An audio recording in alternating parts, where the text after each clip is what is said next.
Hello and welcome to the board review Friday, September 20th. If you are listening on the podcast form, I just want to remind you this is a stream on Twitch, YouTube, and Twitter.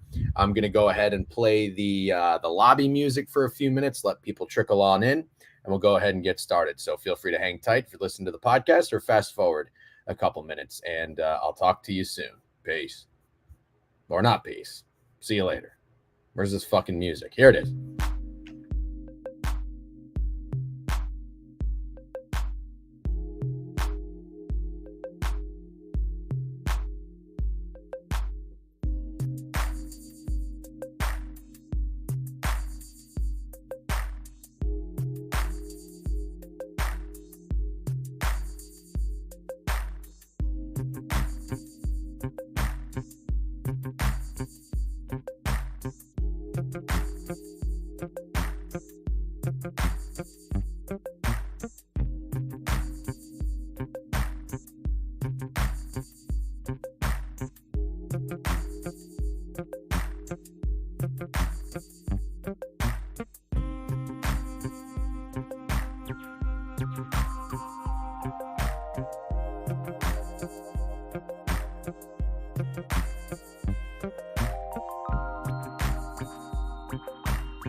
Good morning, my fellow degenerates.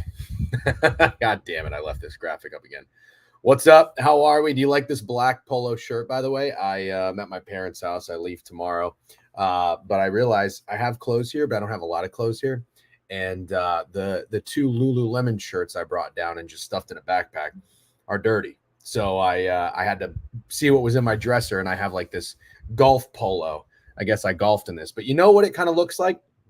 I feel like I look like a Raiders coach. someone on the staff. And, we're going to be on the Raiders. So I was like, fuck it. I'll just kind of go in theme. You know what I mean?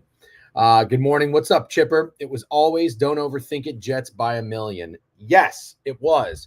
Feels good. Don't get me wrong. I am by no means getting cocky or complacent. I had a couple people reach out because they were obviously very happy that the Jets cashed. And I do think, I had a little bit more of a, I guess you could say, enthusiastic pitch yesterday. I was a little more, what's the word? Emphatic. Is that the right word? My vocab is terrible, so please correct me if it's not. But I think I did influence some people to take the Jets, and I don't necessarily mean to do that. I'm just being honest and authentic in telling you why I'm taking this play. And if you still don't agree with it, that's great. I still don't think some people did, but I certainly feel bad if that happens. Somebody comes around to the bet because I sell them on it, right? To sell job, and then it loses. That's going to happen.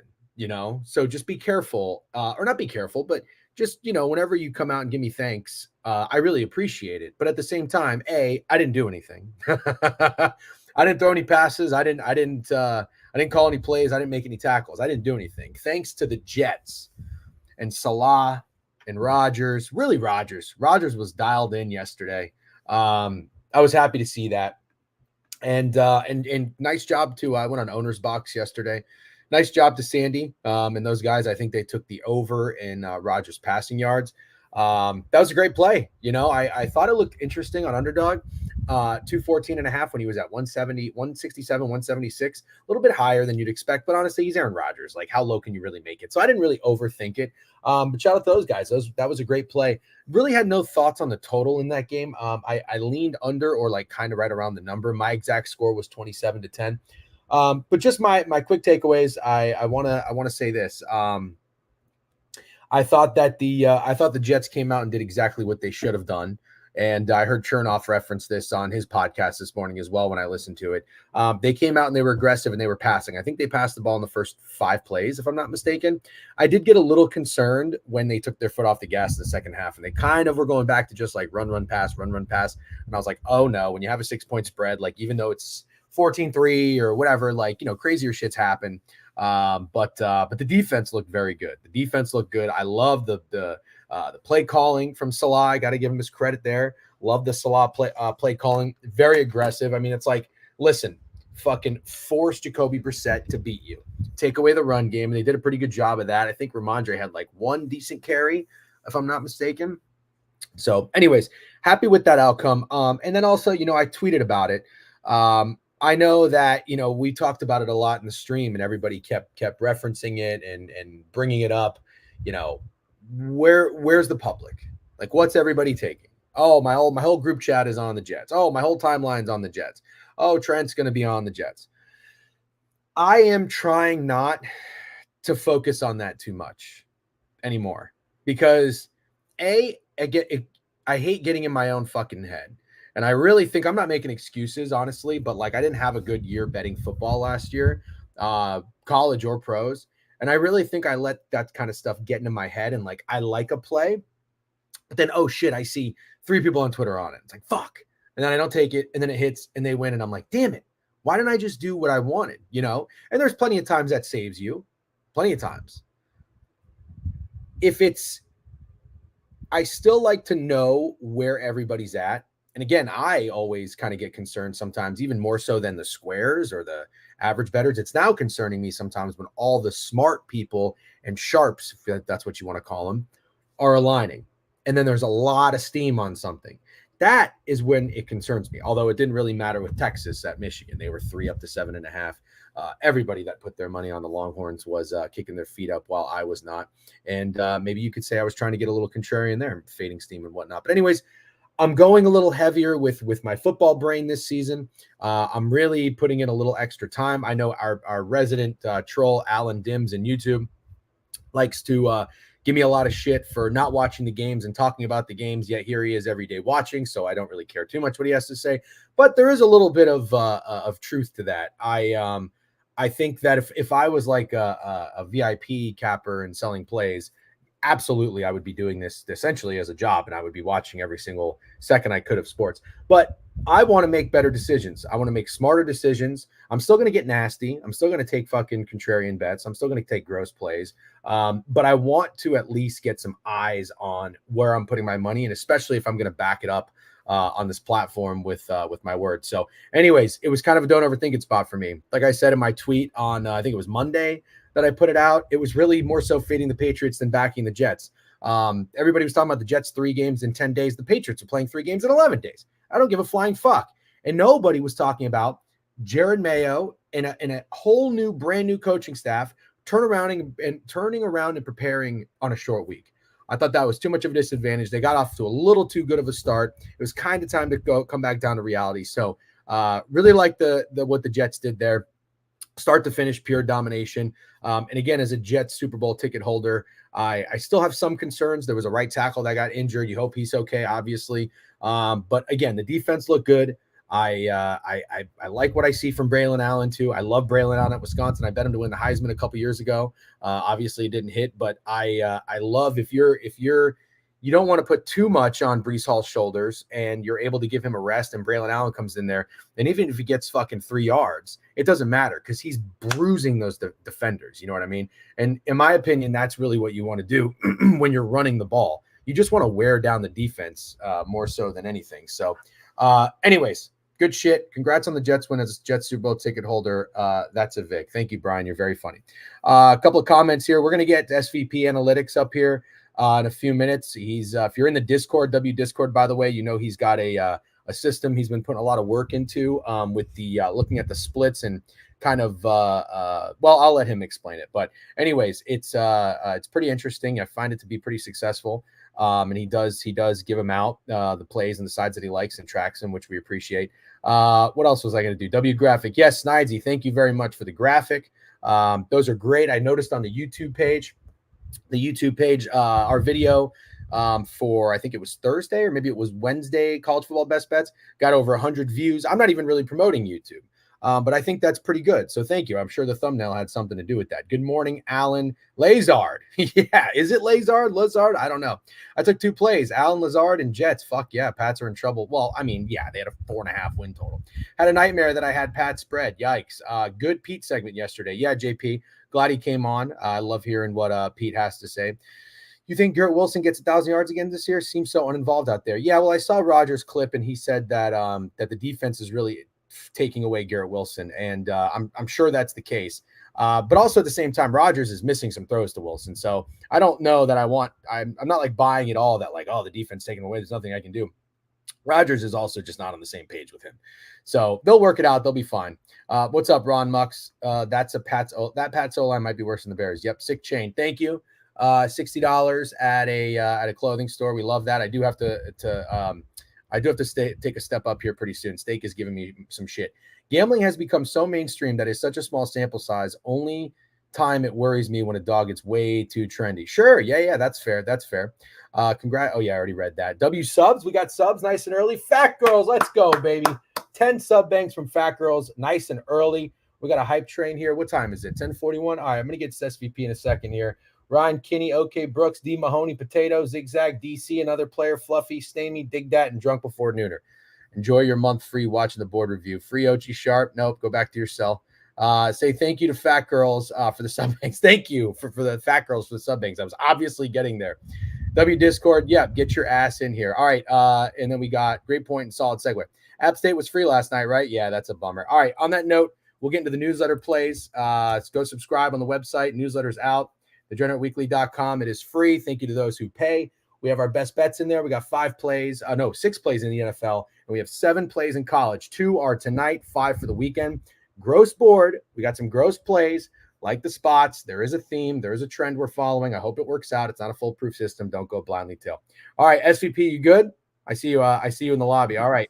What's up, man? How's it going? It's going great. Thanks for hopping on and making some time. I kind of mentioned that you've been putting in the work on these systems in the back end on the Discord, and I'm sure some people in the chat are probably familiar, but a lot of people also probably aren't. So I'll let you have the floor and kind of I guess give us some insight as to what you've been noticing and tracking in the this season. For sure. Yeah, it's definitely something that I noticed earlier. So you made a good segue, like last football season, even myself, I was kind of getting crushed a little bit with early in the season trying to be contrarian like I normally am, because prior seasons it wasn't like that. You could just wake up and say, oh, this dog's just going to be the play. Like everyone's going to want to run to that favorite. Wasn't working. So then what I kind of did in the beginning of the football season last year was I just kind of stopped betting those, find other spots, because I was like, maybe it's best to pass on these. But then in college basketball, I started noticing that I was like, you know what? Maybe I lower my unit. And I think people saw I was doing like 0.25 to 0.5 of a unit and play all of these and just fade them. And I made, I think, like 22, 25 units profit over the whole season doing this. And you were risking a quarter unit each time, or you started to? I started to increase, yeah. So as I saw ones that like I really liked, I'd do like 1 unit, 0.75, or maybe 2 units if I really liked it. Okay. But yeah, so it was starting to be really profitable. I didn't do it in baseball just because I don't really know if it'll work for that. It's pretty tough. But I was like, you know what? I bet you it works in college football, just because I feel like the same thing is going to happen. And I started to notice a trend where they were mostly dogs, and they're mostly these like Twitter PODs and things that are just very popular. So in NFL so far, it's 8-2 this year. The only 2 that missed were Bills and Dolphins. If you remember the spread for the Bills game, it was -6. They won by 6. So it was -6 at -6. I graded that as a loss. I didn't play that game, but I'm just saying that I think that one was close on the line. And the other one was Dolphins last week. And I actually played the Bills there because I kind of felt like that I saw a lot of love for the Dolphins, and it seemed like one of those spots where maybe, it's not going to fit that. But college football has been insane. 16-4-1. And over the first 3 weeks of the season, I didn't count week 0. There was like 3 games. I didn't really look into that. I didn't even really they're probably ones that fit, but I just wanted to start with like bigger slates. So week 1 and on, the only push was Virginia 2 weeks ago. I don't know if you remember that game, but they really shouldn't even won that game. They were down 30-17 in the fourth quarter, had a miraculous comeback to even get a push. So some spots just to think about. And I've been tracking been playing some of them last week. Some of the ones that were kind of wild, mind-boggling is so Texas A&M. Typically last year, I'd be like, you know what? I'm going to take the points with Florida. They're awful. Let's go with that side, right? It makes sense. This year, I was like, you know what? No. I bet you, even though this is steaming down, Texas A&M is the right side here. I'm not even going to overthink it. I'm going to think that this is now the contrarian side. Played them. They blew them out. Another one that was interesting was Notre Dame. So 2 years ago, I'm sure you probably, even as a Notre Dame fan, were probably scared of that spot for Notre Dame, because people might think, oh, bounce back spot, spread's going down. Let's take Purdue with the points, or maybe just not bet that game. That game was 66-7 for Notre Dame. They could have put up 100 if they wanted to. So it's mostly dogs. They're not really coming through. I think it's something to really think about. And I think I remember Matt was saying the other day that, is it just you're betting on splits? And I'm not. I have to have other reasons why I like it. So I have some examples for this weekend that are kind of interesting. So I wrote down a list of real quick. I just want to. You did a great job explaining that, but I just wanted to ask: Are you only focusing on home dogs, or it's just underdogs in general? In general. So let's break down like the system too. Is actually kind of, because I know it's confusing in the Discord. So what I'm going to do now is I'm just going to mention who I'm taking or who you would potentially take, instead of just saying like, because I think sometimes people might think, oh, it's fade this team or do I take this team? So what I look at is, so VSiN is what we know is DraftKings only. Mm-hmm. And that's where I look to see kind of like who is the non-public, not even like taking sharp out of it. Because saying whether they're sharp or not, I think is a kind of misconception. So let's just go with non-public. So say Texas A&M when they're playing Florida. Florida was non-public on VSiN. So it looks like, ooh, the average bettor is going to run to take Florida because they're bad with the points. Then you look at Wager Talk, and they have consensus splits. So they have DraftKings too, which is funny. And they also have Circa, Westgate, and other sports books that are considered more sharp books and have probably a lot bigger bets on probably some sharper individuals. And on that book, if it's flipped and the contrarian side that you think is actually public, you fade them. So then in that case, Florida was public, very public on Wager Talk. So then I take Texas A&M. if I find reasons why I like that side. If not, I just pass on the game. But that's what I've been noticing. It's kind of crazy to think about, but it makes sense though, because these are these marquee games. And I've been trying to say, and I've mentioned before, it's a change in the market, like you've mentioned before. And you can be contrarian. I don't think contrarian is dead, but I think this is a new angle of being contrarian, because it's uncomfortable to take some of these games where you think like, oh, maybe this is like, too easy to make. But in essence, it's not. It's actually the uncomfortable side. It's tough to make those plays like that. And I think that's where you got to be. So I think just going back to two of your examples, and both with the same team, with Florida at home, I think that what I found was, so week 1, Miami -3 in the Swamp. And what I thought was Miami is obviously the better team. And Miami has incredible, very high expectations. They're loaded with talent. I don't even know that your average person can name one player on the Gators. And the Gators have a very low win total. So I see they're laying 3 in Florida. Now, immediately I just think, okay, Miami is going to be the public play. I wanted to get contrarian, and I'm getting points with Florida. What I failed to realize, and what I started to notice as the time got closer and closer to kickoff, was how often do you see the Florida Gators, take everything else out of it, take their talent, the coach, everything, just the brand of the Florida Gators in the Swamp getting points? You don't see it very often. So what I realized later was, oh shit, I got fucking duped. Then I almost did the same exact thing. Yeah. Because it's like, now we know they suck, but nobody really likes Texas A&M that much. Exactly. Fucking spread. So I kind of feel like that's about to happen with Michigan. I don't know. I lean Michigan in that one. I think that's a little different, but because they were in that spot with Texas last time. And I think people won't want to go back to them. But Florida was getting points, got their ass kicked by Miami. Then they were getting points again with A&M. Michigan was getting points with Texas, got their ass kicked. Now they're getting a pretty substantial amount of points. I think it was 5.5. I don't know what it is now. Yeah. I agree with you though. I lean Michigan too, but I'm getting concerned. Like me too. I can't bet it.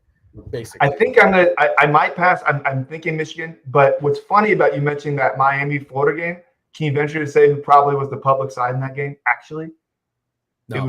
It was Florida. They fit that system. Yeah, but Michigan doesn't. But as of now, it is a weird game. It could be just to stay away, because Michigan could be worse than we think. But that backup quarterback coming in makes it a little bit different. I think if they kept that starter in, I'd be agreeing with you there. But I think with the backup in, all I've heard is that he sucks and that there's no way that they can cover against USC. So I think it's a little different. But that's a good point. So, okay, what are your examples for this week? You don't mind. So so a couple examples that I already played that I'm pretty confident that won't switch to like them not being is Iowa against Minnesota. So if you look at VSiN, Iowa is as public as it can get. It looks that way. But if you go to Wager Talk, actually, I don't know if you can pull them up. I have them here if you want me to share my screen. But basically, Iowa's got about 70% of the tickets, 70% of the money on VSiN. You go to Wager Talk, it's the exact opposite. And it's funny because I already had an angle why I liked Iowa, because I don't know if you remember that game last year. They played Minnesota. It was at home. They probably should have won, but they had that fair catch that wasn't a fair catch, and ran it back. Yeah. I was actually on Minnesota in that game. But so I kind of got fortunate to get that one. But anyway, I think that there's a good angle to take Iowa there. And I think people are going to run to bet Minnesota because of that narrative. And I think that's why it's getting so much love. And I'm not buying Minnesota. I don't think they're very good. I don't think they've really showed anything to me. I know they were kind of competitive against North Carolina, but honestly, I think North Carolina is overrated. So I think Iowa is actually the non-public side in that game.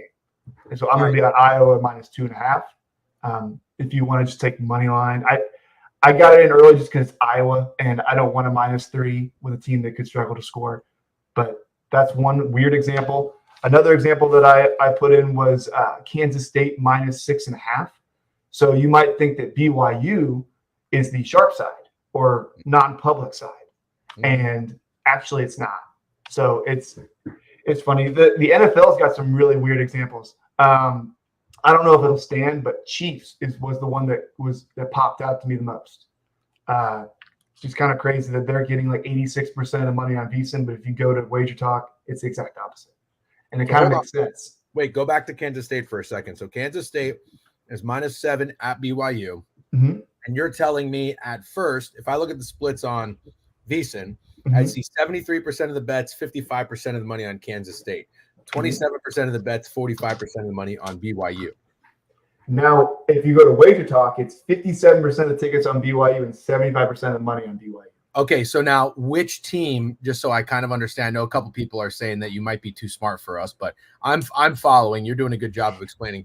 Which team are you saying that you would be betting that fits this system that's 16-4-1? Kansas State. Wow.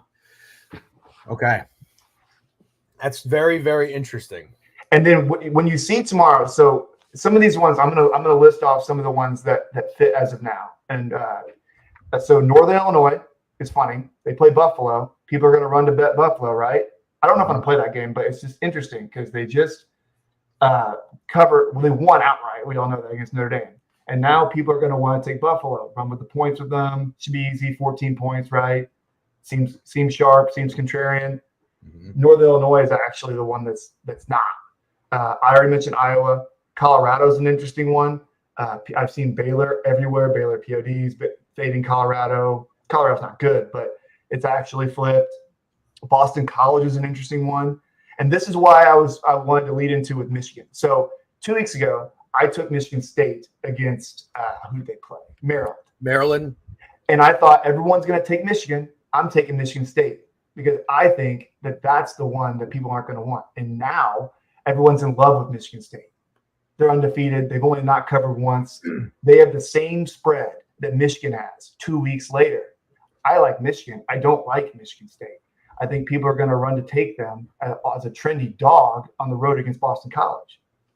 So that's one. Miami is one. That one's kind of hairy, but that's one against South Florida. But it kind of makes sense because South Florida's been really good. South Florida's been good. They covered against points at home. Right? Right. It seems easy, right? Florida State's one, but I would venture to say don't do that. No. Kansas State I already mentioned. TCU is an interesting one. Washington's one I really like, and I'll probably play this one. So they play Northwestern. Washington just burned a bunch of people last week against Washington State. Yep. And Northwestern is, they're not that good. I think they've looked better than they are. They're getting a bunch of points on the road against Washington. Now I think it's the time to take Washington. Texas A&M is an interesting one. Remember Bowling Green? They played who'd they play? Penn State. And they had them on the ropes for a while. And now they're getting a bunch of points on the road against Texas A&M. So now they're really popular and flipped. But those are Memphis. That was the other one. So too. in a nutshell, SVP, Connor Chiote in YouTube is asking, these are fake sharp spots. Essentially, is that what you're identifying? I think I want to coin it as fake contrarian, because what I want to get at with sharp is I think I'm trying to get away from saying the word sharp because I don't think that there's yes, like the money movement, I guess you could say that, but I think these are like mostly dogs and most people are trying to get contrarian with dogs. If you look at the system on it, most of these are fading dogs. Very fascinating. Very interesting. So, okay. And by the way, just for the people that are watching, at SVPAnalytics is your Twitter handle. So you can follow SVP there. And again, you are in the Discord, so people can communicate with you and find you there. I'm into it. I like this kind of shit.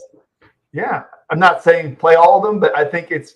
And one thing that I didn't write down the last thing to say, so I don't bet noon games. I've said that before in college sports because I think they kind of throw you a bone with the square plays if you're trying to get contrarian. So a lot of those I don't put those ones when they fit because they actually haven't been hitting.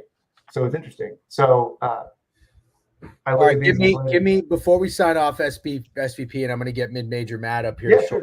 but give me your top 3 plays in your system this week if you had to. I know you ran through a few this week. Okay, so Iowa, that's one. one. I kind of like where your head's at there. Okay. Iowa, I would say Kansas State, and if I had to pick another one. Man, Kansas State is an interesting one. I definitely lean BYU, but again, that's kind of just watch how many of them are playing BYU. I bet you like a lot of them. I've already seen all the Barstool people. They're all in on BYU. I'm telling you, that game's not going to be close. Wow. I really don't think so. And I'd say I'm really leaning into Texas A&M. I'm going to take them again. Okay, hold on. I have one that I like that you said. You said people are going to go to Michigan State this week, and I agree because the last time they were on the road as a big dog, they won outright. So I think Boston College people are going to say, "Oh, Boston College can't keep this up." They beat FSU. They played Missouri really tough. That's actually a lot of points, I think, and I understand Boston respect, but they're getting the respect. So I'm kind of with you. I like it. Yeah, I think that's a good one. I'll probably stay away from that one just because I don't know. I don't know. I agree though. I think Boston College to me is a tough one. They feel to me a lot like NC State was last year in the ACC, where people are just going to keep getting burned, fading them. So I agree with you. I think that's a good spot. Good shit, man. All right, well, SVP, thank you for taking the time to share that with everybody, and appreciate your hard work on Twitter. And I see you do track your plays on Action Network. Go follow SVP and SVP. I think that this is especially obviously if it stays successful. Everybody loves winners.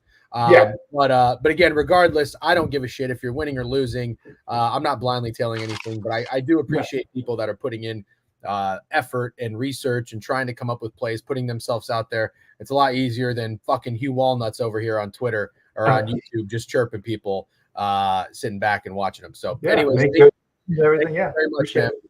Thank you. Good luck the rest of the season. We'll be in touch. All right, WSBP. Good stuff. Yeah, drop a follow. Thank you very much, Snide. By the way, W Coastal for the sub bank. Yeah, if that's not your thing, it doesn't have to be your thing. Different strokes for different folks. But I'm all about thinking outside the box and seeing if you can find some sort of systems and whatnot. Because I'll tell you what everybody thinks it comes down to. If you're saying, oh, sports betting isn't a riddle or whatever, I'm not here to tell you that it is. But it also ain't as easy as just betting the better team. You know what I mean? So I like getting creative with it. MidMajorMatt, right on cue. We segue over here. Good morning, sir. How are you? You are muted.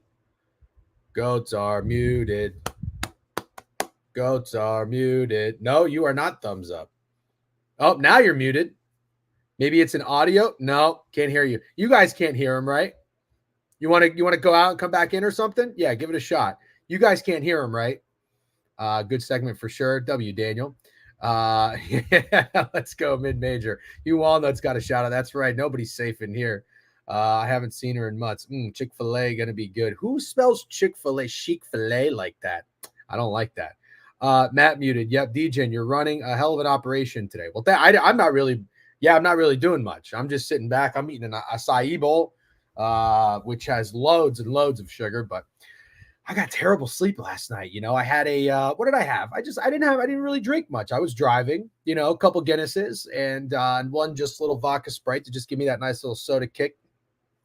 What does that say? Cali man can't figure out Mike. Shaking my head. Yep. When is Prime coming on? I don't know. I'll have to check my calendar. Probably no time soon though. He won't let me, but I could give a good sell job. Yeah, you give great sell jobs. Prime, who you got in Oklahoma, Tennessee? Pile of GW so far. Vodka Sprite. I too am a basic bitch. Yeah, Bandana. I was never a vodka guy. Never. I never drank clear liquor for a long, long time. I'd say, God, when did it hit me? I've been drinking whiskey from my early 20s, probably up until my 30s, for like a solid decade. Solid. I'm talking like when I bartended with steak, you'd pour people some shots and they'd be like, oh, you do one with us. Just jack right out of the bottle. Thank you. Keep moving.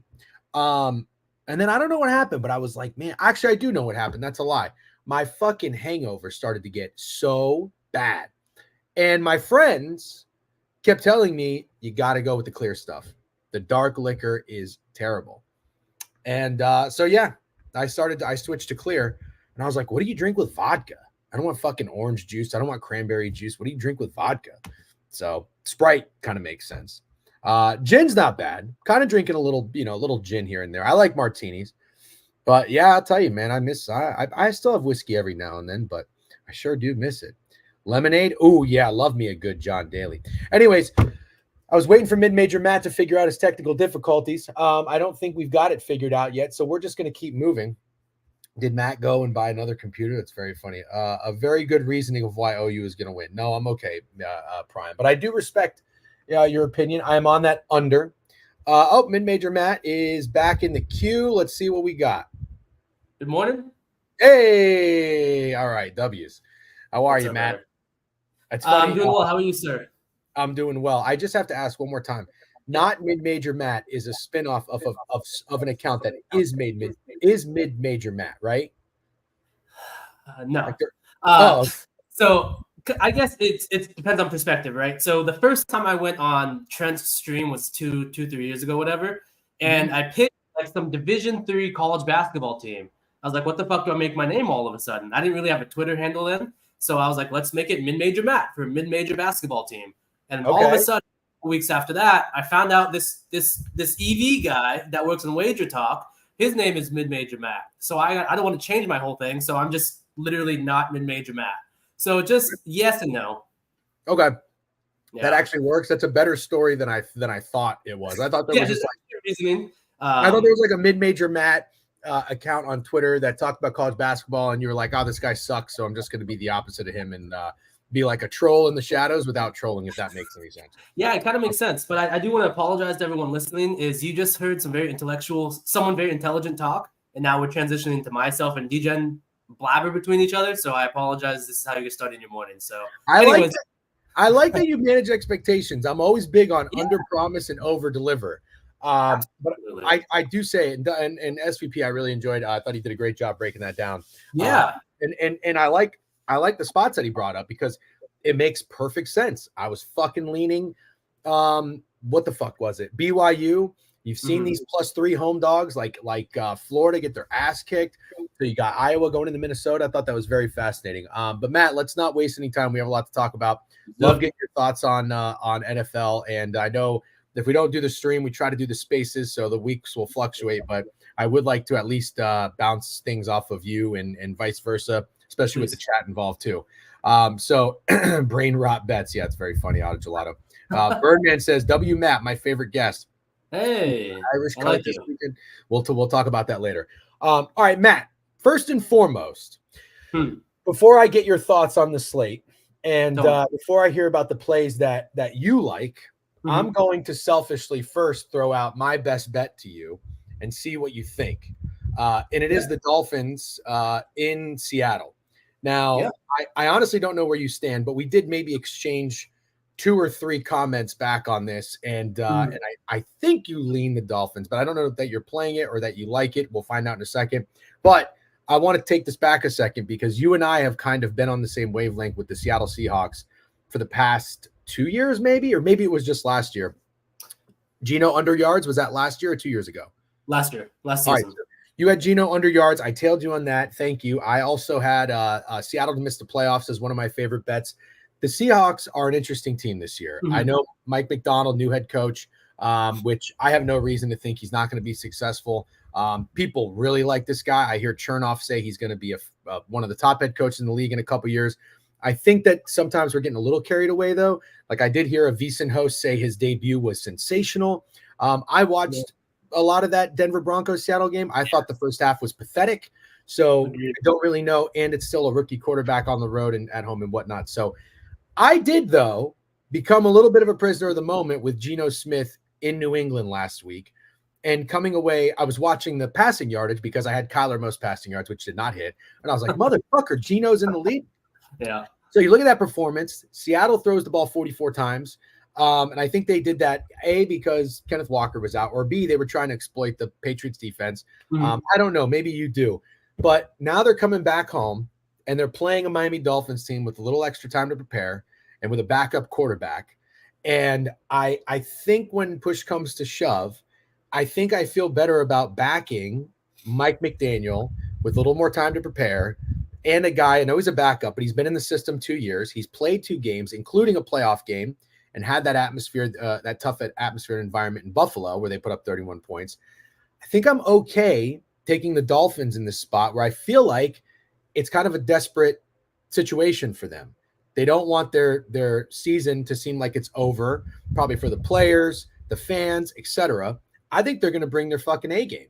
And I think that with Seattle coming back across, from east to west with the travel and taking maybe a step up in competition, even with Skylar Thompson, because you just played the Broncos and the Patriots, who were 2 really bad teams. 5.5 win total, 4.5 win total. Now, this is where I'm concerned. You're going to tell me you don't like this bet. You are on the under for the Dolphins heavily. And you might be onto something, because even though the Dolphins are 1-1, and we'll take the Tua injury out for a second, they very well could and probably should be 0-2. So that was kind of my setup. I won't do too much rambling for every single game we talk about, but because that's my best bet, I wanted to give a little bit of reasoning as to why. Sure. What are your thoughts on this game, and where do you stand? So something you meeting you has helped me kind of bring this clarity, to my mind, or at least to the forethought of my small brain. Is more often than not now, I always want to think about the expectations for the seasons for these teams that, throughout whilst we try to find these quote unquote spots with them. And if you recall the Dolphins, right, with this offense and Tua and this $250 million contract with Tua, it was the greatest show on turf. Everyone loves the Dolphins offense, right? They were expected to be better than the Bills, not maybe by win-loss standards from a Vegas book standpoint, but if you asked the average bettor, most people would have said that the Bills they were down on, the Dolphins they were up on, right? So I don't want to forget that. At the same time, as we put it, last year, Geno, we faded him. Great job on us. We caught the falling knife. He fell out of everyone's heart after last season's disappointments. And I posted about it, I think back in May. I said that Geno Smith he's going to get benched this year for Sam Howell. And the more I looked at it, that was just kind of gut reaction.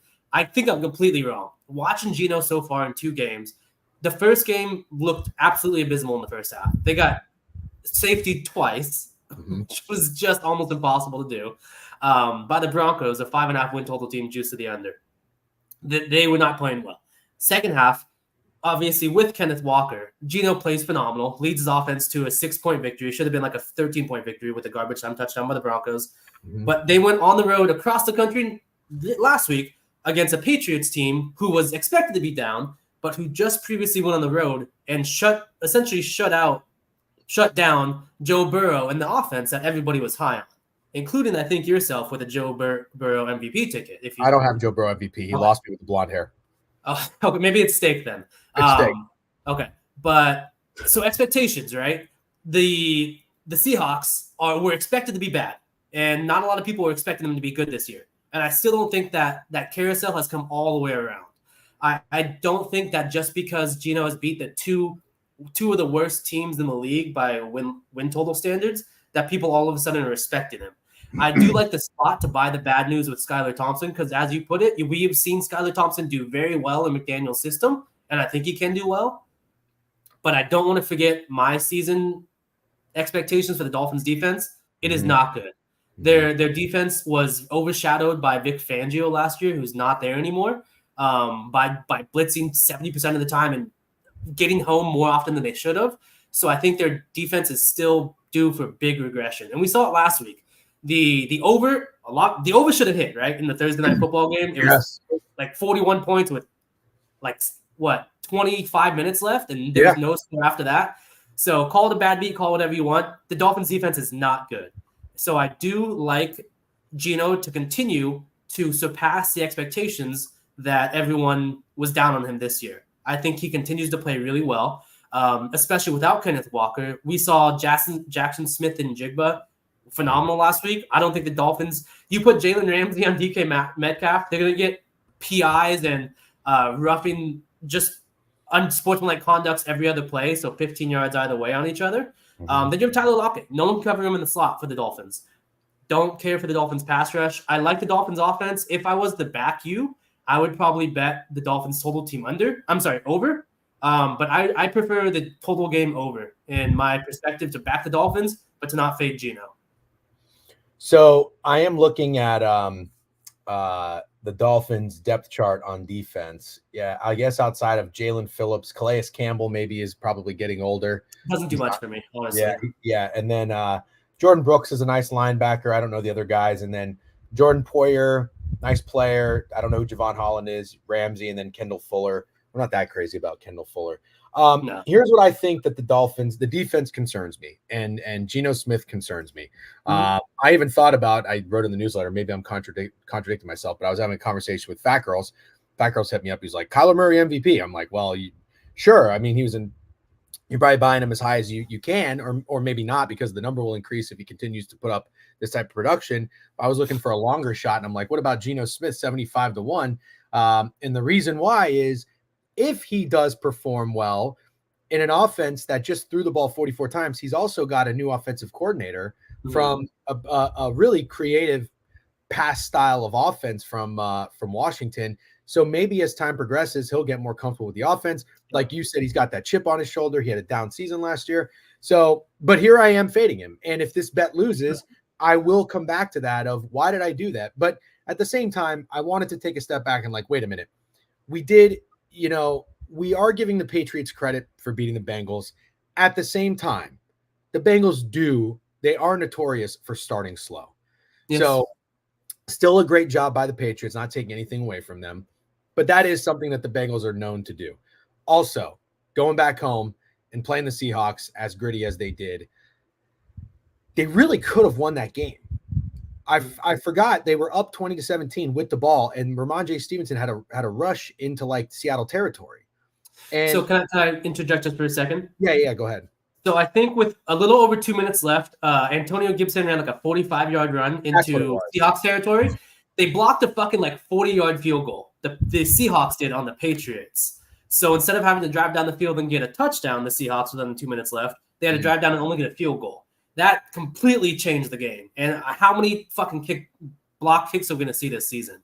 You could probably count on two hands, right? So the Seahawks, you could say, should have lost that game also. They didn't look that great all around. I guess when it comes down to this, and I know I put a lot of talking points out there, but what I always like boil it down to like one thing that I'm doing. And like last night, I was trying to make it pretty clear for people that I was fading New England, but I still like that the Jets, I think, take it personal against the Patriots and division rivals. I think that what it boils down to for me is the Miami Dolphins. It's so early in the season. They just got embarrassed on national TV by the Bills. They just had the Tua injury, which is terrible. I just think that this is a really, really desperate spot. I don't know another word to describe it. And I think you're going to get like a back against the wall type of performance from everybody, because if you go 1-2, I don't know who they have next actually, but if you go 1-2 and then it starts creeping in, oh fuck, we got a backup quarterback for the next couple weeks. Let's see, who do they have on deck? Prime time at home versus Tennessee. Oh, they have the Titans and then the Patriots. That's not terrible. I mean, they can win some games. And hopefully if Tua comes back, I think it would be like week 8, I heard. So anyways, we can move on. Thank you for sharing that. What is your best bet this weekend? Oh God. The Buccaneers plus now 7. The Buccaneers are not plus 7. They are plus 7. Either way. I'm sorry. Fuck the Buccaneers. The Broncos. Bo Nix Broncos plus 7 and plus 6.5. Boo. You like the Broncos plus 7 and plus 6.5, huh? Yeah. Sounds like they are in my money line dog parlay. Oh my God. So you think for the 3rd week in a row that one of the most popular Survivor picks is going down? I do. Wow. Yeah. Okay. So you're but man, we can delve into it, but I will say, just to glaze myself, I am 2-0 on PODs in NFL this year, so take that for what it's worth. Maybe regression, you can call it. Maybe mid-major Matt is not as smooth a brand as people think. Either way you look at it, someone's going to be right. So, and this is your Twitter handle, by the way, so everybody go give him a follow. Yes. Okay. Continue and tell me about your shit wager. So think about the context of last week with the Lions and the Buccaneers, right? I mean, you talked about it. I'm sure you've explained with everybody else you talked to. The Lions put up near 500 yards of offense. They were in the red zone 7 times, went 1 for 7 or 1 for 6 in the red zone. I apologize. This was the Buccaneers' flu game. Everybody was out. Their defense was entirely just knocked up. And you posted, I think, on Monday, right? Is you saw Antoine Winfield was expected to miss the game, and you put Lions highest scores team ever, plus 2,000. Shit wager. Obviously, that was a facetious statement. However, the Buccaneers played their ass off. Todd Bowles absolutely saw what Jared Goff wanted to do. He let him throw the ball underneath, like Bill Belichick used to do, in between the 20s. Once they got to the red zone, the defense clamped down, played phenomenal. Hats off, absolutely. Do I think a defense that was on the field for like 60% of the game, that that tackled for that much time, that allowed an opposing offense to put up near 500 yards of offense, come back home as a big favorite, laying 7 points, with the Eagles next week and another kind of top-tier NFC opponent, be expected to win against a bottom dweller in the Broncos? You and I touched on it about the Broncos. And this is just a thought. Of course, it's not been proven yet, but the Broncos are expected to be one of the worst teams in the league, and they're playing like it. So when teams see them on the schedule, maybe the game plan isn't 100% perfect. Maybe Todd Bowles slips up, and you just talk about the Dolphins being in a desperate spot. This is, I mean, what more could you have for the Broncos and Sean Payton, right? After last week, which, by the way, the Broncos put up more yards than the Steelers did. Maybe it's because they had the more possession, but that's not something I take lightly against the Steelers defense, which is supposedly top 5 in the league, which I respect. Of course, Bo Nix turned the ball over twice in the red zone. That's a big deal. But now you go on the road with no expectations, with no one now. We're kind of getting embarrassed in the media with Bo Nix. And you have Sean Payton, who's most likely now getting realized as maybe the most overrated head coach ever, with being a Drew Brees merchant. I think they can cover 7, man. That's a lot of points. And you're telling me this also feels like a high total, does it not? If you like the Buccaneers defense, which they should be, but the Broncos have put up 10 points last week. They put up 0 points and then got 4 points off of safeties in week 1. And the total's at 40 going up with the money on the under. That feels like high to me. And that feels like Broncos respect. And I don't think that all comes from the Buccaneers. Okay. Well, I think that's a very, very fair and solid pitch on the Broncos. I think that let me ask you this, does the showdown with the Eagles next week have anything to do with this play? Do you think that it's a little bit of a letdown for the Bucs after that high of winning in Detroit, followed by a big opponent on deck, and this is just kind of to a degree, yeah, it's that perfect sandwich spot, absolutely. Yeah. Because what you see, you number 1 seed in the NFC and the Lions on the road beat them. Then you look at your next week, you have another contending number 1 seed in the Eagles, and if you have these injuries that are looming, there's no way in my mind that Todd Bowles forces his injured players to play this week and not save him for next week against the Eagles in the bigger matchup. Mob, I totally agree. Make some good points. Thank you, on Twitter. Bob, if you guys are watching on Twitter, by the way, I appreciate it. Just hit that like or retweet or something. Engage with the tweet. We appreciate that. Okay, so as a Bucs fan, I will tell you, I hate this matchup. I hate this spot. But I'm going to say this. I remove my bias and my fandom and think if I was a sports bettor, what I would do. And I would take the points with the Broncos before laying the points with the Bucs. I can't trust them with that many points. I don't care who they're playing. I can't trust them in the spot. And I don't even think I would take them with a teaser leg. Now, what would keep me off of that is being burned by Baker Mayfield numerous times in the past 2 years. I have taken, I've been knocked out by Baker twice, at Minnesota last year and at the Detroit Lions last week. And also I made one of my best bets of the season, the Green Bay Packers at home against Baker Mayfield. There is something about this guy as a Tampa Bay Buccaneer. There is something. Now, you talked about the total, and that is where I would probably focus. I do think points get scored in this game. And here's why. The Broncos having more yards than the Steelers, I'm not going to dive too much into that, but I do think it's an interesting point to bring up. I don't know that I really care so much about the desperate situation for the Broncos, just because nobody's really expecting much from them. Maybe it's desperate for Sean Payton. Like, you'd like to get a win for a little morale and show that you're capable of coaching. That would be huge for him and his ego, I think, and obviously the team still. But like, at the end of the day, you're not gonna hang your head down too low if you're a Broncos fan or Bo Nix if you lose this game.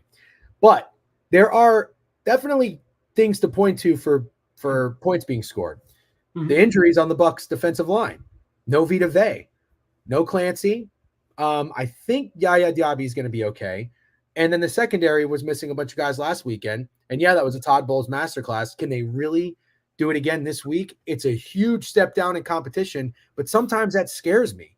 These guys get a little complacent coming into this week. You know what I mean? They kind of take it lightly when they really stepped up last week.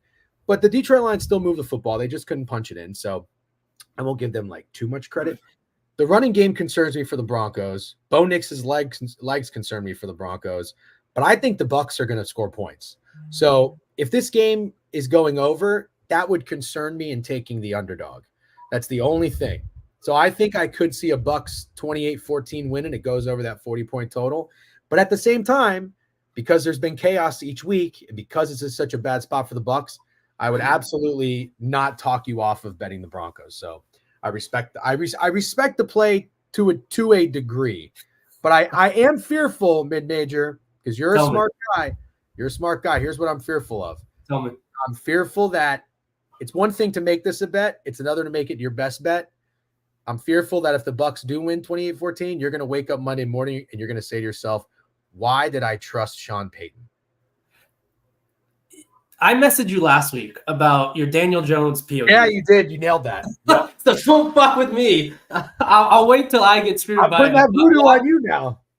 I'll wait till I get screwed by a fuckwad, and then I'll be in the same boat with you, and then we can kind of sit and shit together. But until then, sir. Okay. Well, good stuff. That'll be an interesting game. It sounds like both of us like the over in that game. Like points, it looks like, for sure. Might be an interesting spot for some sort of player props, although I don't have like a gut read on it. All right. Do you have another favorite bet? If not, I'm just going to kind of go through the board and get your thoughts on some of these games. I do. And this is, I'm glad you asked, because this is going against one of the newsletter plays. And I don't think I've done that this year, or I don't think I've had thoughts against some of the newsletter plays. And I can't remember if it's yours, but I really like the Ravens this week. I really like them. Is that yours? Whose is that? No, that is going to be Greg's is the Eagles. I know Stakes is the Cardinals. Stakes is the Cardinals. No, but that is one where Greg was outvoted. Stake and I like the Cowboys, and he liked the Ravens. So your team, Greg. Fuck, God damn it. I know. Have fun with that. Yeah. So, anyways, it's more so it's not really a line play. It's just pure football brain. And last week reminded me, and I'm so fucking mad at myself for in the hindsight of it. When we saw last season, all throughout the season, when we saw the Cowboys play a good running team, they absolutely got their dicks kicked in. I'll allude you to the Niners game. Do you remember that Sunday night football game when the Cowboys were absolutely embarrassed by the Niners and the McCaffrey? And it was like a 30-point win. And you were so astounded by how shit the Cowboys defense looked, you had a Twitter space just to shit on the Cowboys. But it reminds me, because we saw it last week, W. Clint Kubiak, by the way, for the Saints offense, he looks phenomenal as a play caller. But he's running the same exact offense his dad did with that zone running scheme. Absolutely took advantage of the Cowboys defense. And I see that's what's going to happen with Derrick Henry and the Ravens this week. I think that the Cowboys defense gets absolutely embarrassed again by another run-heavy team with Derrick Henry and Lamar Jackson. Just like we said, you can easily argue that the Dolphins could be 0-2. You can absolutely easily argue the Ravens should and could be 2-0. Maybe not should 2-0, but could be 2-0. Tow away and then losing, a 10-point lead in under 4 minutes against the Raiders at home is just abysmal, honestly. And I want to look at it like this. Do I trust John Harbaugh to coach his team to come back from a shitty ending to the game, more so than I trust Mike McCarthy to coach his team up after an embarrassment at home, I'll take John Harbaugh all fucking day. For the past 3 or 4 seasons, people have bet Mike McCarthy to be the first head coach fired for a reason. He's not a great head coach. It's clear without Dan Quinn even hiding some of those defensive incapabilities or the lack of ability to do certain things, they get embarrassed. And I think that's absolutely what we see. We see a minimal possession game, and the Ravens just absolutely tick that clock away with that run game. And Dak Prescott has minimal time to show people why he's worth $250 million again. Very fair points. I think there is absolutely a legitimate argument to be made for the Ravens / against the Cowboys. But ultimately what I'm coming down to is I'm going to lean into my offseason thoughts of the Ravens are going to come out of the gate very slow. And my boldest take of all time, John Harbaugh hot seat. Maybe I have a bet on him to be the first coach fired. Maybe I don't. You're only going to find out if it hits. And then if it doesn't, you're never going to hear from me again. But I think that there is some real legitimate concern with this offensive line for the Ravens. And yes. I don't think going on the road is a good place for a new offensive line that's figuring it out early. And you know what I really came down to that I really liked? And now that I have you on here, I kind of went back and am looking through the past few years just to make sure I'm right. You know who doesn't lose back-to-back games very often? The Dallas Cowboys. You know who really doesn't lose back-to-back games at home often? Dak Prescott. Dak Prescott. Yeah, I won't even say Mike McCarthy. Dak Prescott. The Cowboys were incredible at home last year. Does anybody remember this? They were putting up, I think they went almost every single game throughout the entire season, except the last one against the Detroit Lions. They scored 30 or more points at home. I think there is a case to be made that the New Orleans Saints might just be the biggest surprise team, Jack in the fucking box of all time, and caught the Cowboys sleeping in their home opener, which teams tend to do.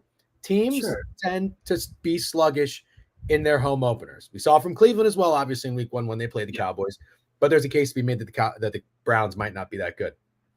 I think Dallas, and mainly Dak, is going to come out in the second game at home and put on a much better performance. And I think that defense is absolutely going to be on high alert for a Ravens offense that, truthfully, I am not that terrified of.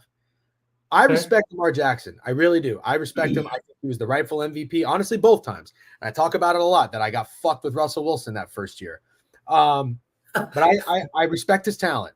I like Harbaugh as a coach. I cannot act like I am concerned about Derrick Henry because I'm just not, and I haven't. I think that move was made 8 months too late. That's going to be my motto this entire season. And I think that when push comes to shove, I think I'm going to take Dak in this situation, game managing, limiting mistakes against a Ravens team that offensively I'm just not really that scared of. Last thing I'm going to tell you is this. Do you feel like the Ravens, given everything they've achieved, you have the MVP quarterback. I know they didn't win the Super Bowl, but they had an AFC home game last year.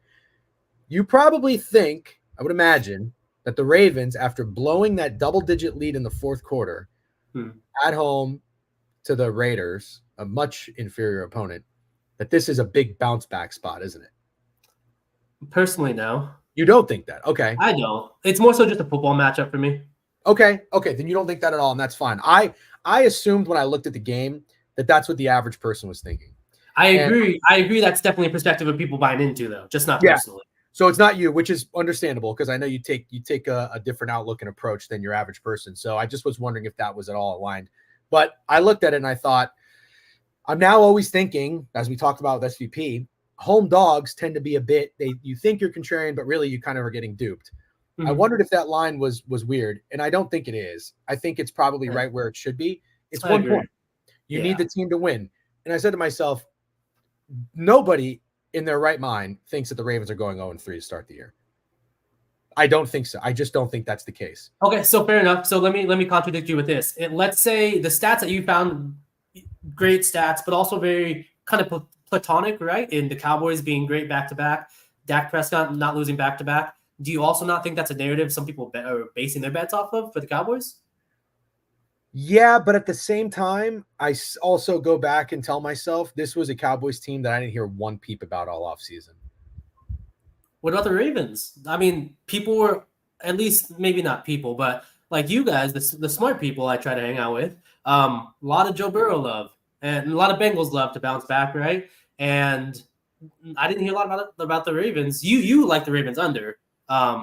I didn't hear much about the Ravens offseason, at least in the AFC, with their ability to get back to where they were.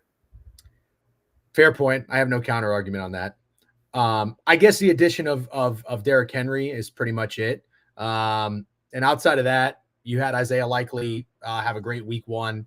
And then, Lamar's trying to find that weapon. Zay Flowers looks nice, but nobody believes in Rashad Bateman. I don't even know who the other guy is. It's Nelson Aguilar or something. But I just don't know what's going on. I mean, there really is no reason that the Ravens should have lost that game. And I know they came a cut and hair away, as you like to say, from I think you like to say, or maybe it's somebody else, from beating the Chiefs, which is very impressive. But the Chiefs have the ability to go down in week one. I don't know where I stand with this Ravens game. So that's why when push comes to shove, I'm going to go back to my assumption that the Harbaugh seat's going to get hot. And it's going to stem back from that AFC Championship game where they ran the ball 6 fucking times. I think it's going to take. I agree. I will also, if we can move on. I do agree with everything you said, but at the end of the day, I think in my opinion, how I see it playing out, I think Dak just gets limited by how many times he could limit mistakes and how many times he could perform against this offense because they just keep running the ball, and that Cowboys defense is just so bad on the interior run D. That's very fair. So from a matchup perspective, yes, if the Ravens control the clock and run the ball successfully, and we see that early, I'm already going to probably rip that ticket up. Oh yeah. So hold on. We can reference Steak's comment real quick because he's bitching in the chat. Were they? I'm not saying they should have deserved to beat the Chiefs, but they were a fucking toe away from tying the game and winning. Were they not? I should stop saying that though. They weren't going to win the game. They were probably going to go for 2. I don't think I said it too, but I mean they should. They didn't deserve to win, but did they almost not win on the road in prime time and in the first game of the season? They did. So, yeah, the Chiefs were in control of that game. It's not like the Ravens played that good of a game. Okay, let's change course a little bit and talk to me about the Eagles and Saints, because this is where Greg ended up coming with his best bet on the Eagles. I hated it at first. Steak hated it. Steak wanted to go with the Saints. But then as time went on, because that's what we do, we don't put bets in on Mondays. We just start conversation on Mondays. Then maybe we're going to get a worse number. Maybe we're going to get a better number. Who the fuck knows? But now, as time progressed and we got to Friday or even yesterday, I was like, you know what? I think you might be on an island with the Eagles, because we started talking to some friends, mostly his friends from Philly. They're out on the Eagles. They think the Eagles are going to get their ass kicked. Yeah. And on top of that, it looks like the market agrees, because whether it's an adjustment or it's just money hammering the Saints are now a 2.5 or 3-point favorite, depending on where you look. So Steak is off the Saints. We are officially on a best bet on the Eagles. I said if they're going in the Circa Millions, I'm putting a unit on Steak and Greg's best bet every week, regardless. I hated the Colts in week 1. They covered. I hated the Bengals in week 2. They covered. So I'm just going to fucking tunnel vision, head down. I'm going with the fucking Eagles on the road. Where do you stand in this game? The under. And I like the under a lot. And I say that, I clap my hands because last week you died in the fucking underhill with the Saints and the Cowboys. Yeah. And I'm not saying we'll go back to it. Yeah, I'm okay with I didn't go back to it, obviously, because I didn't bet it. I really like the under. And there's a lot of reasons for it. The main reasons being is that both of these teams are run-heavy first offenses. And what does that do to the clock, DJen? We know exactly what that fucking does to the clock. And on a very basic level, if you want to talk about the Eagles' run D, on an average basis, it doesn't look great, right? But think about the context of last week. The Falcons put up 15 points through 58 minutes when Bijan averaged over 6 yards a carry. Okay. Like if you have a shit run D and the other team still can't score, what's the issue with? I don't see an issue with that, right? Because if you just look on paper, that sounds really bad. But if you talk about points getting allowed from that run potential, the Falcons didn't do much with Bijan. It was all obviously Kirk Cousins through the air with the 2 passing touchdowns. Same thing is the Saints are zone blocking, run-heavy team. And and something that you might like is this is old school boomer math. Vic Fangio coached with Gary Kubiak on the Broncos team, so he knows how to play against that run that Clint inherited from his dad. So I think there's a little bit of knowledge there that Fangio may not have given out yet, but he's very familiar in how to stop this run game. And we know if Derek Carr gets pressured whatsoever, he's not a great passer. And even though the Cowboys secondary is ass, they can get pressure up the middle. And I like this game just to fucking melt away on the clock, man. I do. I'm good with that. One thing that I took away, actually not one thing, probably the biggest thing I took away from that Eagles game against the Falcons was Jalen Hurts looks like his former self. And I don't know. I think I forget who, like somebody kind of criticizing the interception throw on the last drive. I'm not criticizing that. What's he supposed to do there? What's he supposed to do? He's 30 seconds left. He's just trying to fucking get down. He shouldn't even be in that position. I don't care about the interception. People that had an under half interception, that was a terrible beat. Don't get me started on the Titans Bears. You know where I stand on that. That was a bad beat in my opinion. But let me tell you this. After being somebody who was invested on the Eagles last season and still thinking this team was good at 10-1, and then totally realizing, wow, you know what? I'm fucking way off here. One thing that did stand out to me from game 1 to game 17 with the Eagles was Jalen Hurts did not look like himself. And I thought maybe it was the offensive coordinator, maybe it was Steichen, maybe it was something, but he really looked slow. He looked slow. He looked lethargic. He just wasn't like into it. I didn't see a lot of emotion from him. That game against Atlanta, he was fucking much quicker. He was taking off. He was putting his shoulder down. He was fucking knocking people over, and he was getting up, and he was fucking juiced up. That's a Jalen Hurts that is scary to me. And I am comfortable taking the Eagles here as I've come around to it because I like what I saw from Jalen Hurts. This kind of correlates with your under. I think he's going to run the football. It's fine to me that there's no A.J. Brown. Obviously, it would help much more if he was involved.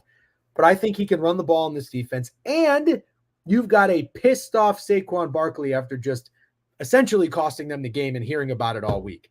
So I think these two are going to be this is going to be a bad week to get in front of Jalen Hurts and Saquon Barkley.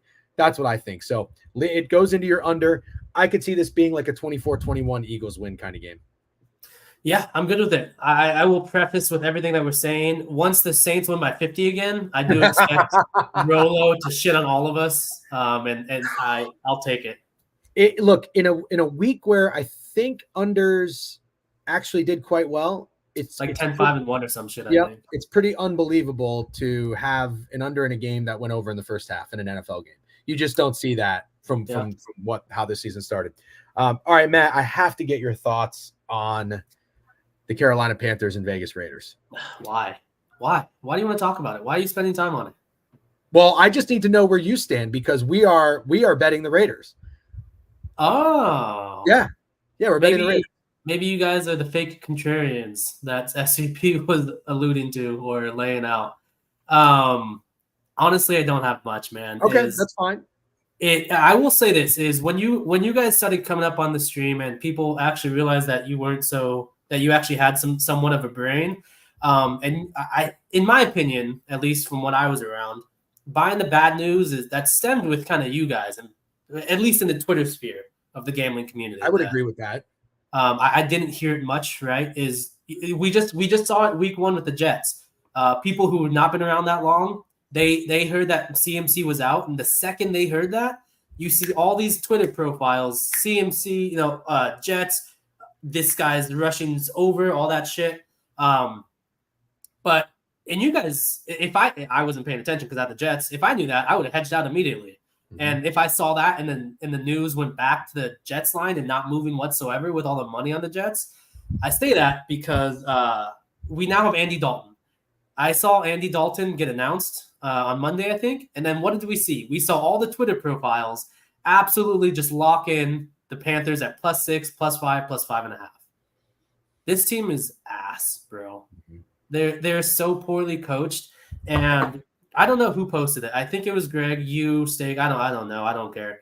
They posted Canales' press conference video about it. You did? Mm-hmm. I retweeted it. His answer was just it was full of nothing. It was sad. They were just words. I would say there was no so sad. It was so sad. This guy does not know what the fuck he's doing.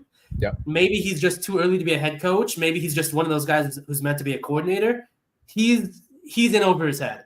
I think going across country and against the Raiders team, who I found very weird last week, Antonio Pierce in the press conference, he said that they need to, after Minshew threw for like 300 yards with 100 going to Bowers and 100 plus going to Adams, he said, we need to start running the ball more and getting back to who we are. I'm like, why the fuck would you say that when you came back from a 10-point loss or a 10-point deficit by throwing the ball? Makes no sense. Anyways, if that's what they do, the Panthers' rushing defense is completely ass. Just pure football, right? And if you talk about a team that has a poor head coach and a poor leader with an awful defense, with a quarterback who's immobile behind an offensive line that sucks, with no practice reps in the preseason, why would the fuck would I ever bet on the Panthers in this spot? It feels way too cute. Just because of Andy Dalton, you think that Deontay Johnson is going to catch 100 yards or Adam Thielen is going to catch 2 touchdowns with Andy Dalton against a Raiders defensive line and Max Crosby at home in Vegas? Absolutely the fuck not. Raiders, if for me, would be my play. I'm not going to bet the game, but it would be the Raiders for me, absolutely. And and I would just die on the hill like with you guys. Prove me the fuck wrong, Panthers, because I no trust whatsoever. Yeah, you know what it ultimately came down for me too is like I do think like if you are betting the Panthers and you think, okay, there is an improvement to this team for not starting Bryce Young. I don't even care who the player is that's coming in. I don't care that it's Andy Dalton, although he's competent. Like he's played playoff games, that's fine. Bryce Young being removed, I totally understand that. But like you said, this team is there's nothing on this team that I really like. And I think that people who like the Carolina Panthers did like something about the team. But my problem and the hill I'm going to die on is I think Dave Canales is being way overvalued. And as a Bucs fan, where he ran the offense last year, listen, it was a nice year for the Bucs. Don't get me wrong. Winning a playoff game was fucking awesome. But I just did not come away with being, oh my God, Dave Canales is the fucking next Sean McVay. And I thought it was crazy after 1 year in Tampa that he got hired as a head coach. I think it could work out in a few years. He seems like a good dude. He ran a pretty efficient offense, whatever. But he is not a fucking miracle worker. This team is bad. And I will tell you this, my takeaway from that press conference and how sad it was, really, you know why? And Steak told me yesterday, he's like, how could you be hired to come fix Bryce Young and you bench him in week 2? Matt, I know the answer. And I can't believe it didn't hit me until today after I went on my fucking 1.75 mile power walk. You know why they did this? Tell me. Max Crosby. Yeah. Max Crosby would kill Bryce Young. Yeah. I'm not kidding. We have to give Canales some credit. At least he's smart. There is no fucking reason to put Bryce Young out there with a defensive line like Max Crosby. This guy is out of his fucking mind. I don't know that he's necessarily on the same level with TJ Watt, but he is playing at a level like you rarely see. And it's incredible. Against the Ravens, the Las Vegas Raiders had 5 tackles for loss. Max Crosby had 4 of them. Yeah. He had 2 sacks on Lamar Jackson. You know how hard it is to sack Lamar Jackson? There's only 2 sacks in the game. He is going to fucking kill Max Crosby. So I think instead of just, hey, we need to start winning some games, we need to play better, I think they would have stuck with Bryce Young another week if it wasn't for Max Young. So you know what's going to happen? I bet you Andy Dalton is shitting his fucking pants. And I bet you this Raiders defense is going to eat his lunch. I think they're going to sack him 7 times, and I feel terrible for Andy Dalton. So anyways, we can move on. Thank you very much. I would like to get your thoughts. Again, if you don't have any, that's fine. We can move on. But I'd love to know what you think about Steak's best bet and the Arizona Cardinals at home getting points against the Lions. What are your thoughts? Well, I hated it. But I hated the Bengals, so I'm going to go with it. But I have some thoughts that are making me come around to it. Again, I always try to argue with myself, right? Both sides. Yeah. I think it's a great spot for Detroit's offense. I talked about this earlier in the week. Detroit has to get out of Detroit. I think it's going to be a big wake-up call after a loss. I think this is a great spot for their offense. However, I have to keep reminding myself, Matt, you know just as well as I do, this is the trendiest team of the season. This is the team everybody has their own. Do you have them? Just for the number one seed in the NFC. That's the only way I bet it. Yeah, so me too. I have Goff MVP, right? Like, if you want to get a little piece of the Lions, I'm all for it. There are people that went all in on the Lions. A lot of people, not even on Twitter, people I listen to on VSiN and podcasts and shit. You can't find anything wrong with this team. It's just not that easy. And my worry is that this team went from being the underdog to the top dog, and they don't really know how to handle it yet. So Steak thinks that they really run into some trouble and they potentially lose this game outright. I'm not that confident, but I'm just going to suck it up and do it. So do you agree or disagree? Man, I will say I did bet the Lions when they got to 2.5. Just I had to, in my opinion. I know that they had their issues in the red zone last week. But man, it's the Cardinals. They have to run the ball to be successful.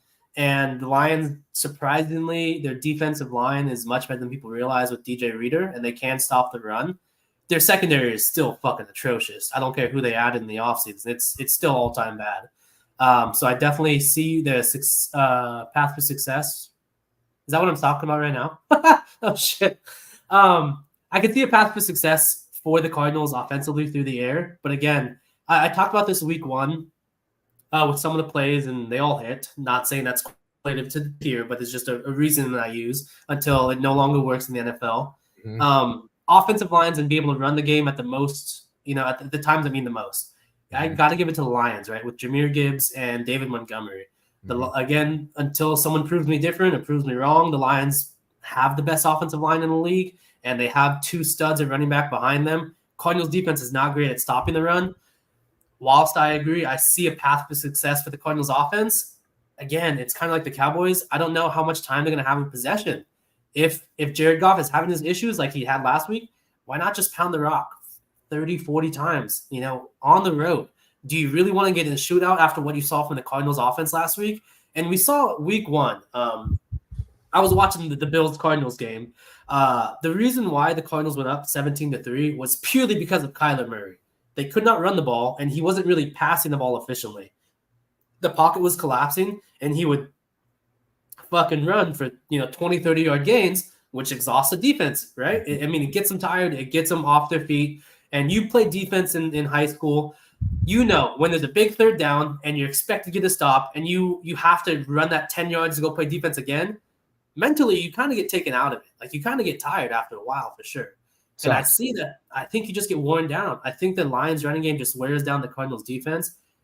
I think they win the game. I definitely see why +3, that's why Steak is on them. I definitely see value there. I just don't know if I see enough offensive possessions for the Cardinals for me to get to the window. Okay. Very fair. Are there any other games that you would like to discuss? I mean, we got another 10 minutes to shoot the shit. We do have we have an over in play on the newsletter officially. We're going to go with the over in Indianapolis with the Colts and the Bears. Love that. Yeah. Okay. Well, I'm happy to hear you say that. I don't even know that it's like a contrarian or gross or anything like that. Like, do I necessarily think that everybody's going to be on this under? No, I could see it though being a game that nobody really sees a ton of points because of what the Colts just did and Anthony Richardson not looking that good, and then obviously with how bad Caleb Williams has been. But I think this spot is exactly what both teams need offensively, and the Bears defense is legit. And that's part of the reason why they were able, I think, to win that game that they did in week one. And it was unbelievable that they even held the Texans to 19 points in primetime on the road. Yeah. But I don't know. Can they keep that up every single week? Like, I know we're still young and fresh to the season, but I don't necessarily think so. I think I just see this game like being 21-21 at some point. And it's like in hockey when you have an over 6.5 and it's 3-3 and like there's another I think that's going to happen in this game. So I really like points. Yeah, I really like points. If you honestly, has anyone looked worse than Anthony Richardson this season at QB? Caleb Williams? I don't know. Yeah, maybe. Outside of those 2 touchdowns though, that Caleb Williams, that AR threw off his back foot, that off 70 yards, he's done absolutely nothing. He looks terrible in every facet. So I love that over. I definitely will be getting there with you guys. So Okay. I'll say that you're tailing me, the DGen fam. But I do see a path to success for both offenses for sure. We can do that. Can't believe you're a Vikings fan. I haven't asked you about this game. Yeah, and I think I would square up with the Texans here if that is the square play. What about you? Yeah, I messaged Steak about this, and we were kind of going back and forth. Initial gut reaction is I do like the Texans quite a bit, and that's not really a line play. It's more so again football reasoning, and I'll bounce back and forth. Right, is I will absolutely use lines to justify a bet without football reasoning, because at some points you just have to know when the law of averages comes into play, right? Whereas here, the Texans, what they can do is also, by the way, if you talk about narrative games, Danielle Hunter coming back home to Minnesota. So I know you love those. So most sacks this week, take Danielle Hunter. But what I will get to the Texans if Jefferson and Addison play. Jefferson already said he's 100% playing for my beat writers, so I'm okay with that. You talk about a team that's 2-0 against the spread against a team that's 0-2 against the spread. I think it's now time to buy that dip in the Texans in that spread. The hate, if you would, if you bet the Texans against the spread in the first 2 weeks, you're 0-2 and you've lost money. And so why would you bet them against a team that's 2-0 in my opinion, especially a team that's not as trendy, but as underdogs and as liked as the Vikings. We look phenomenal. For Sam Darnold to lead a fourth quarter drive without Hawkinson, without Addison, without Jefferson, against the Niners defense that looked all world in week 1 to secure the game last week, that was super impressive to me. My issue is we have CJ Stroud on the other side. You talk about a team that was held 19 points in prime time by a phenomenal game by the Bears defense. We have to blitz to be efficient in our defense in the Vikings. The number one quarterback against the blitz last year? It was CJ Stroud and the Patrick Mahomes. Oh my God. Yeah. So, and then you talk about Nico Collins getting hurt. If he doesn't play and Jefferson is playing, I will for sure get to the window on the Texans. But it's more so I think CJ Stroud just dices us up, man. Yeah. Our cornerbacks are very young. We have a lot of continuity. Brian Flores is a masterful defensive coordinator. I know that. I'll accept it. But man, we the tackles on the Texans have been phenomenal so far in 2 weeks of play. The strongest part of our defensive line is our 2 edge rushers. And if they don't get home and we have to blitz and they don't get home, you're putting our quarterbacks and safeties on an island with some of those receivers and CJ Stroud that can make some of the best throws in the NFL. I really like the Texans here. As of now, I'm not bet them, but I'm leaning towards them depending on some news. Very well said, by the way. I like the Texans offense, and actually on that note, I'm wondering if you might share the same thought here. I thought this total seemed a little high. 46 and a half. Real quick, just so people who are listening can understand why I'm saying that. As Matt alluded to, the Vikings defense has been excellent. They held the Niners to 17 points. They held the Giants to 6 points. On the flip side, the Texans defense has been pretty good. I mean, I know they played Caleb Williams. They held him to 13 points. Yep. Held Anthony Richardson on the road and the Colts to 22. Oh, no, they ended up scoring 27, I think. But the Texans just played a game that combined was 32 points. The Vikings defenses look so good. I thought this would be about 2.5 to 3 points lower. I thought this would be 44. To see it at 46 is just a little high, and especially after unders did so well last week. I thought we might see some offense, and because I would square up with the Texans, I thought it would be coming from the Texans, and it sounds like you really like CJ Stroud. Maybe he has like some sort of prop or team total or something. So I don't know. I would maybe lean into what you said, because I don't know that I want to fade the Vikings, to be honest with you, but fair. So let me ask you this then: is you have a team that's put up 28 and 23 on the road that is 2-point dogs. So what would you set that team's total at? Wait, the team on the road has scored 29 and 19. Oh, I'm sorry, I apologize. Okay. The Vikings. So the Vikings have scored 28 and 23. They're now at home, but they're 2-point dogs. So where would you justify their team total to be at? Well, their team total? Yeah. 28-23. They're at home. I think you probably could make it about 20.5 or 21. Interesting. So that feels very low to me, just in my opinion. Because right now, what is it? It's 21.5, juice to the over. So it seems right. But also think about the spread, right? So you have to go 1 point to the Texans, so their team totals at 23.5. So that leads to the total of what it's currently at.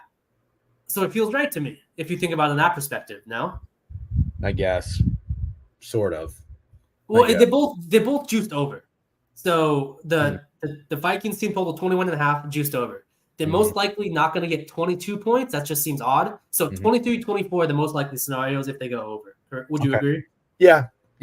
So Texans. I don't love it, but it's just something I thought about. Well, I'm just saying in my brain, and I'm not saying that you're wrong by any means, of course. I'm just kind of walking through how my brain is processing it. So you're seeing at least 23 or 24 points on the Vikings, which makes sense from the team total. For the Texans, their team total is 23.5, juice to the over.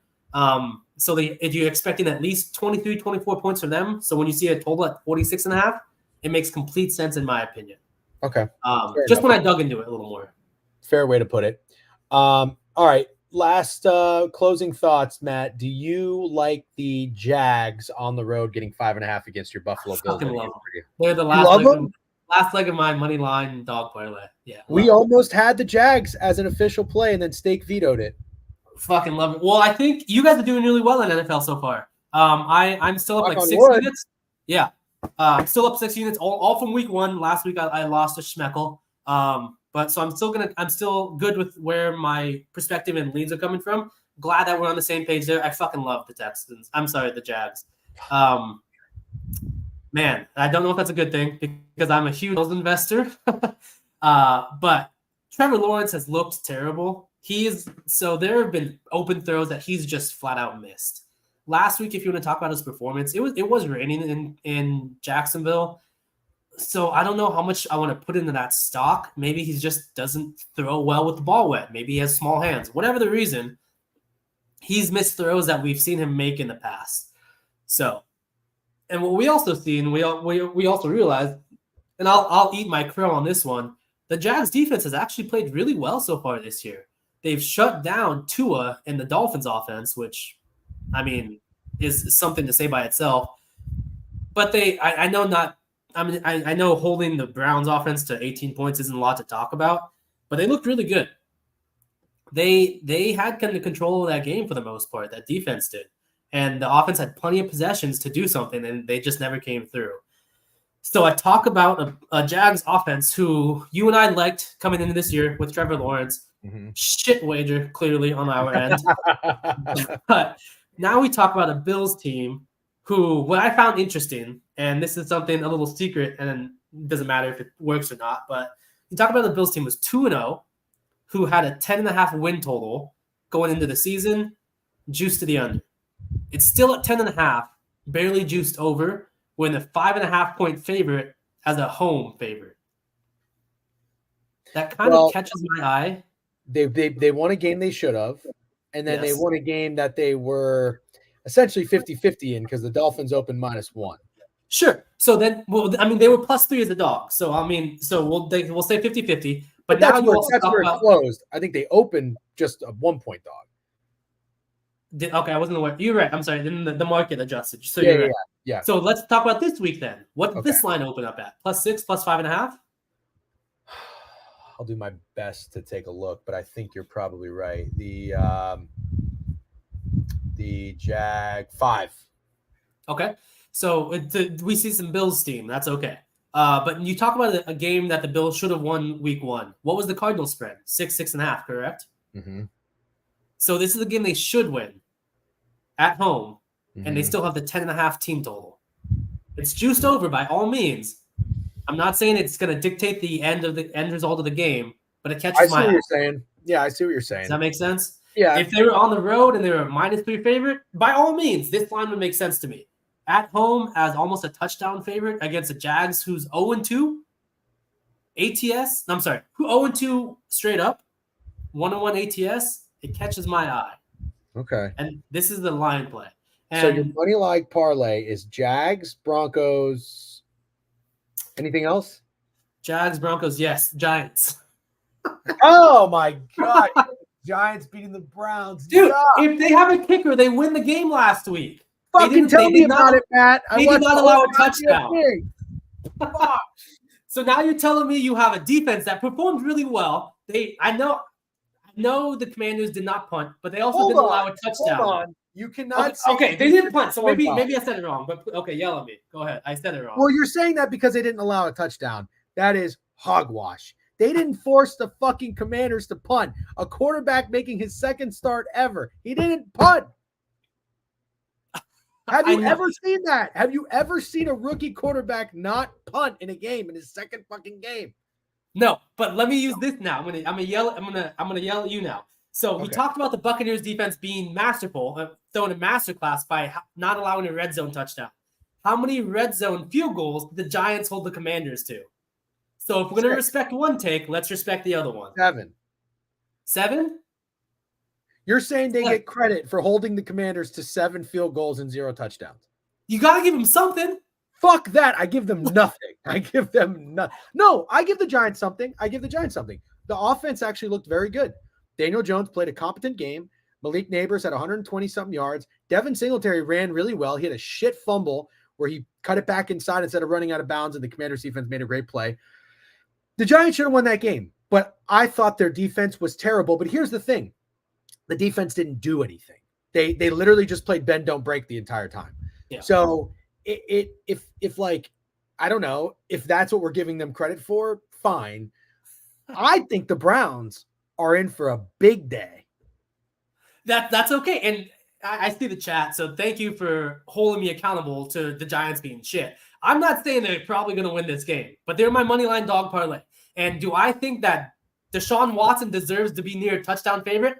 Absolutely the fuck not. Fair. Absolutely not. Okay? Fair. Now that I will give you. Give you. But let me ask you this. Do you think there is a chance? I didn't watch the Browns Jags game was like kind of on one of the TVs when I was at the bar. Mm-hmm. I couldn't watch it. It was disgusting. It was awful. I heard the Browns went 2 for 14 on third down. Yes. I'm telling you.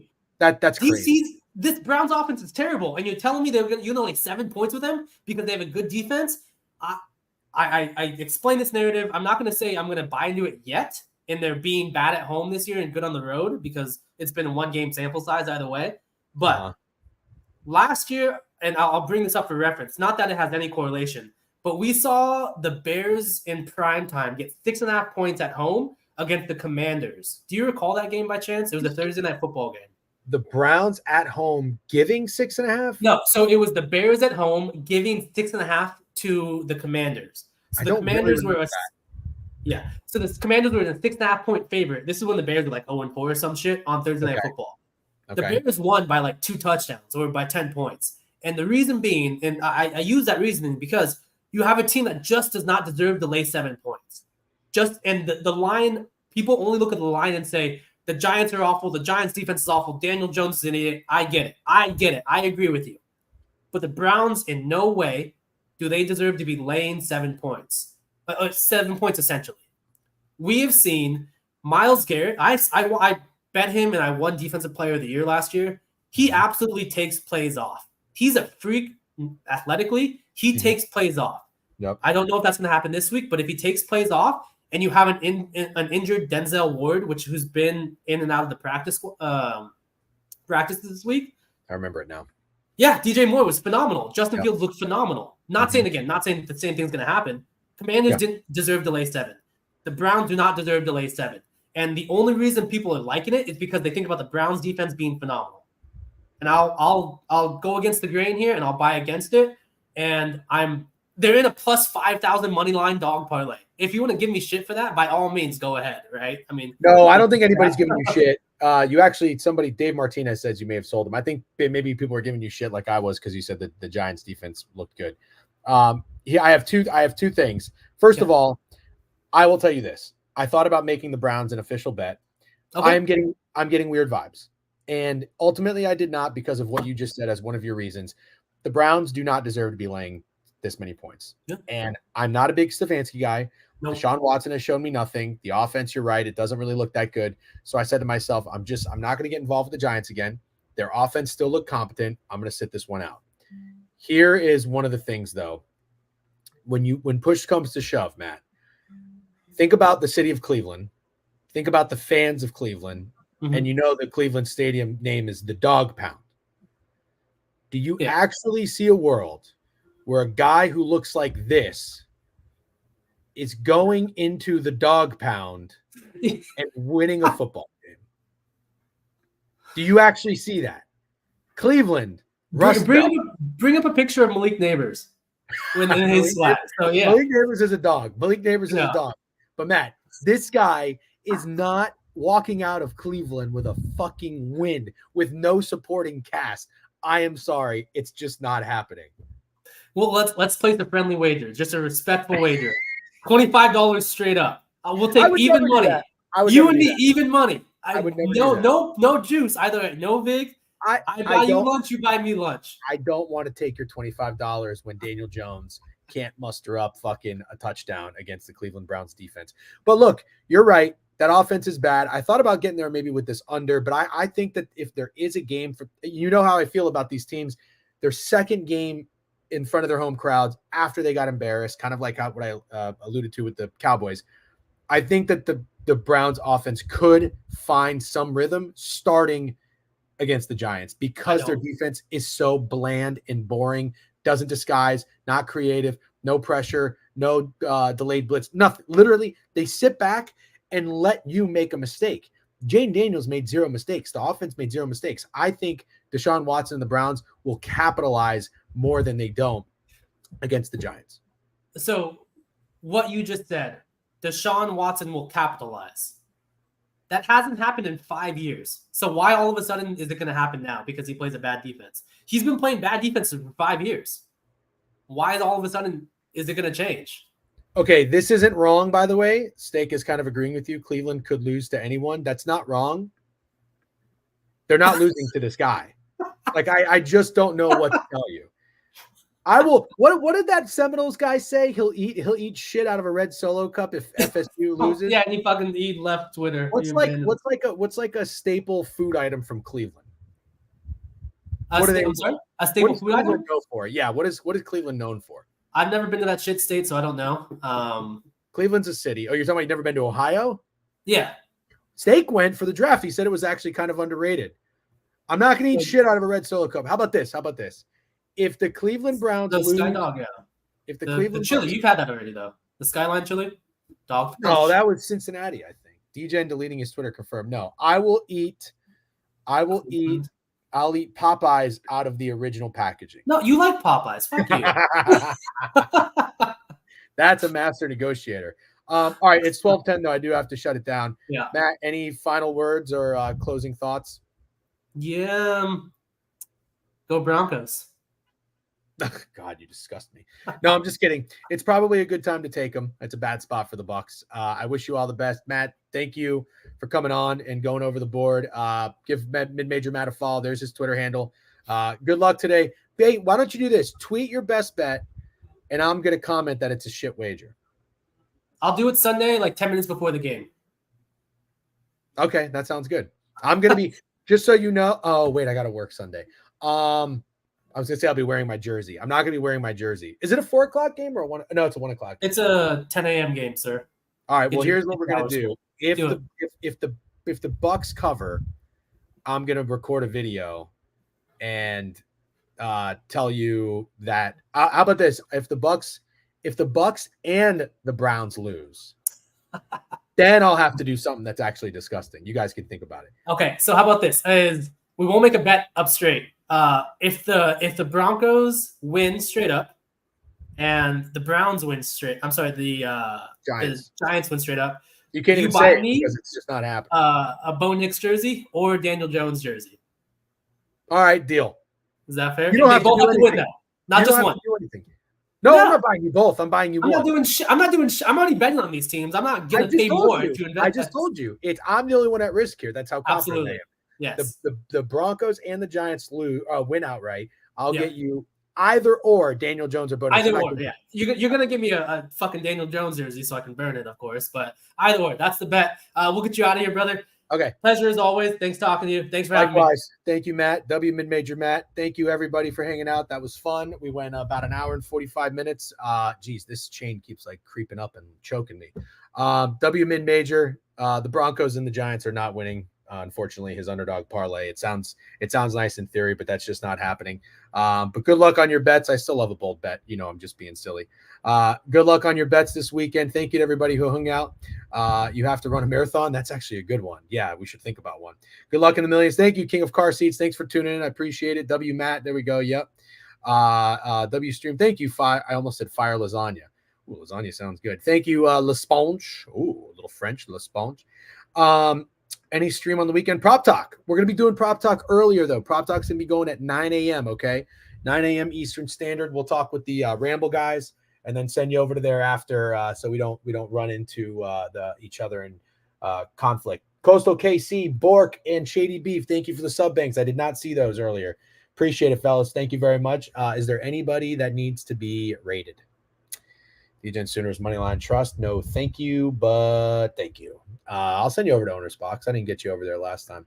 Creator Dashboard. Manage Stream. Let's go. All right. Oh, man, I'm hitting a fucking wall here. Raid Owner's Box Sports. W's. Thank you, guys. Appreciate it. Everybody on Twitter. Thank you for liking and retweeting the tweet. YouTube. Follow. Make sure you subscribe to the page. Like the video. All that shit, whatever. Helps us out. And I hope you subscribe to the newsletter. Picks are out. Peace.